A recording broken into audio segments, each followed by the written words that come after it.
ಹೇಳೋದ್ರ ಬಗ್ಗೆ. ಇದು ಒಂದು ದ್ಯುತಿ ಸಂಶ್ಲೇಷಣ ಕ್ರಿಯೆ. ಬೆಳಗ್ಗೆ ಹೊತ್ತಿಗೆ ಒಂದು ಗಿಡ ಸೂರ್ಯನ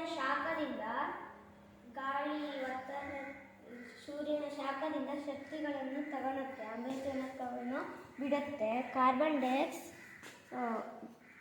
ತಗೊಳುತ್ತೆ, ಗ್ಲೂಕೋಸ್ ಬಿಡುತ್ತೆ. ರಾತ್ರಿ ಹೊತ್ತಿಗೆ ಆಮ್ಲಜನಕ ತಗೊಳುತ್ತೆ, ಕಾರ್ಬನ್ ಡೈಆಕ್ಸೈಡ್ ಹೊರಗೆ ಬಿಡುತ್ತೆ, ಗ್ಲೂಕೋಸ್ನ ತಗೊಳುತ್ತೆ. ಇವೆಲ್ಲ ಖನಿಜಗಳು. ಇದು ನೀರು, ಇದು ಚಂದ್ರ, ಸೂರ್ಯ. ನನಗೆ ಇವುಗಳು ಮಾಡೋಕ್ಕೆ ಒಂದು ರೊಟ್ಟು, ಒಂದು ಒಣ ಗಿಡ, ಎಲೆ, ವೈಟ್ ಶೀಟ್, ವಾಟರ್ ಪೇಂಟ್ ಇವೆಲ್ಲ ತಗೊಂಡು ಮಾಡಿದ್ದು. ಇವೆಲ್ಲ ಸೇರಿ ವಾಟರ್ ಪೇಂಟ್.